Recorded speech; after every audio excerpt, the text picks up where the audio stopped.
Part 1. Beta 4. Chapter 1.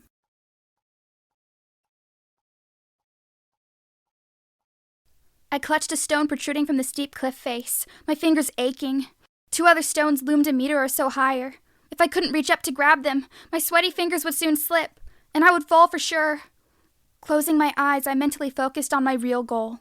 Not to climb my way out of a volcano, but to conquer this endurance test, make myself stronger for the next step. To find my father, likely banished to Beta 4, the frozen prison planet. To do that, I would need every gram of strength my body could provide. I had to be strong. For him. I lifted my foot and pushed the toes of my sneaker into a tiny crag, then vaulted and grabbed the higher stones. But now my dangling feet had nothing to stand on, either stones or crags. 100 meters below, a pool of lava waited for any misstep. Even from here, I could feel the heat rising from the bubbling cauldron. One false movement, certain death. Or did it? I whispered, "This isn't real. This isn't real." But my sweaty t-shirt and workout pants said otherwise, as did the pain roaring up and down my spine and into my trembling arms. A clicking sound rose from below. Still dangling, I searched for the source. A hairy spider, 5 times my size, skittered up toward me, seconds away, its fangs dripping green venom. I muscled up with both hands and scrabbled with my feet until one dug into another crag. Then I leaped to the next handhold, then the next, clawing my way toward the top of the cliff.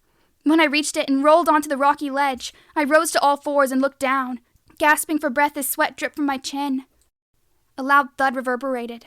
The spider dissolved into black sparkles and blew away like sooty dust.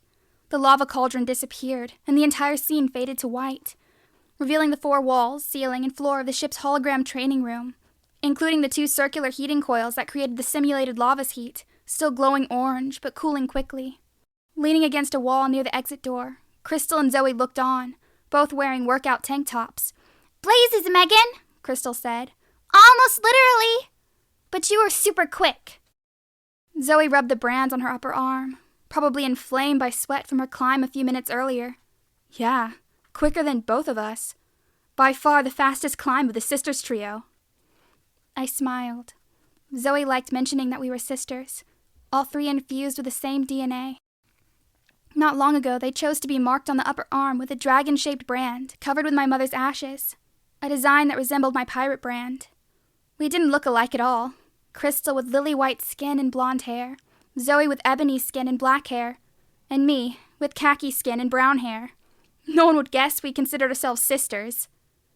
"I wonder how fast you could do it with your bracelets on," Crystal said. "Where'd you put them?" I pointed at the floor a few meters below. "Down there." Directly under me, my power bracelets lay where I had left them alongside my 2 necklaces, one holding my original dragon's eye locket, and the other the locket I took from my mother's corpse. Maybe a little faster with them. They charged my leg muscles, but not my arms, and everything seemed so dangerous. I might have been too amped up by adrenaline to remember to use them. Any idea why it was so hard? Sonia's half-human, half-mechanical female voice responded. Because I set the motivation factors to 9 out of 10. Her tone seemed more civil than usual, but it probably wouldn't last.